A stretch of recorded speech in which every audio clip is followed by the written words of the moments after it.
Standing in a crowded room and I can't see your face.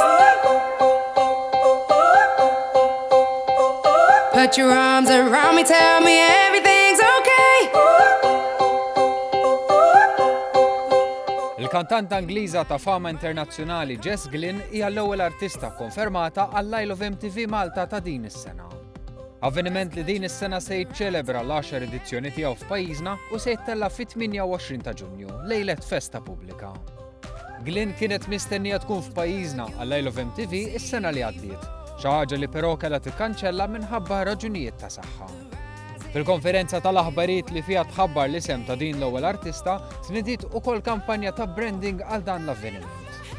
Russell Samuel minn Viacom li tieħu ħsieb il-marketing ta' dan l-avveniment sostna kif sena wara l-oħra l-Isle of MTV f'Malta baqa' jiġġedded b'mod konsistenti biex kull sena jġib l-artisti tal-mument u jiġbed l-għexieren tal-eluf leħ.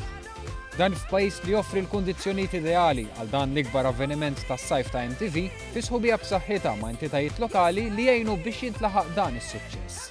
We're really pleased to be continuing to work further and further ahead of time with the Malta Tourism Authority and be able to provide the platform and the assets to really be able to go and market and promote this event around Europe and the destination. L-Isle of MTV se jsib postu fil-Malta Music Week, serje ta' avvenimenti bilan li jiġbdu iżjed nies lejn pajjiżna. Ġimgħa li d-dettalji dwarha se jingħataw fi żmien li ġej. Il-kap eżekuttiv tal-Awtorita tal-Turizmu Paul Buġeja tanna l-importanza ta' dan l-avveniment fil-kuntest tal-ħidma tagħhom biex jittellaw iktar attivitajiet matul is-sena. Fil-fatt innota kif din is-sena impjanati 250 attività, fermola mill-145 is-sena li għaddiet.